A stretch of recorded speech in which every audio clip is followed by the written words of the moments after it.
Shrek, yourmotorcycleguys.com.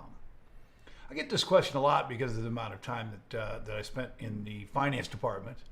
And, should I pay cash or should I get credit, right? And, that's kind of a loaded question to a certain degree. There's a lot of different factors. Where are you at in your life? First off, do you have the cash, right? Not a lot of people, say you buy the average Harley, it's, $13,000. Do you have $13,000? And even if you got $13,000, do you want to clean out your bank account if that's pretty much all you've got? And then what's the purpose of financing, right? Are you trying to build credit? Because it's a great way to do so.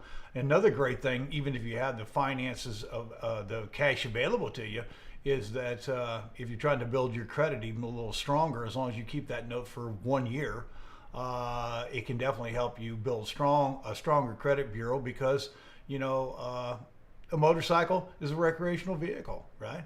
So it pulls a little more heat than the regular loan. And if the rate, dealers make money on rate. I mean, everybody knows that. It's not a secret. But depending on your situation, financing might be a better option. I personally wouldn't want to take $13,000 out of my checking account or my savings account. I'd rather have a payment.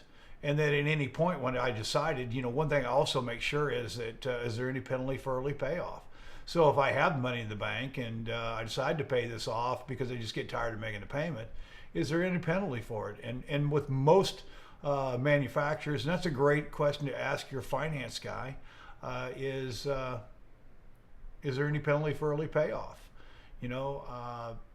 Are they going to make money off your financing? Absolutely they are. One of the reasons that motorcycle businesses do as well as they do is because most people don't have expendable cash laying around to be able to spend $6,000 to $20,000 on a toy. They just don't have that kind of money, and if they do, they want to hold on to it. I like to be able to have my money in the bank, and then if I needed to get rid of a payment, I possibly could, instead of taking all my money and not having a payment. That's just how I like to do it. Doesn't mean that's how you like to do it.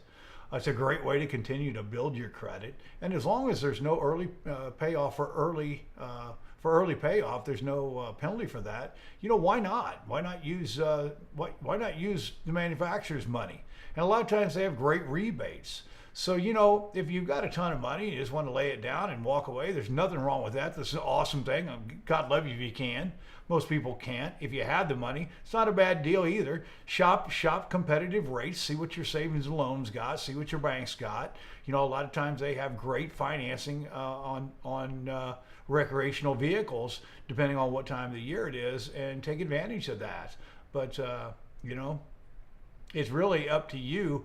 But I personally, even if I have the money in the bank, finance, as long as the interest rate is reasonable, and you're also always going to be a little higher on a recreational vehicle than you are just a basic standard vehicle like a car or a truck or a house. You're going to be a little higher usually on interest rate. Jay Shrek, yourmotorcycleguys.com.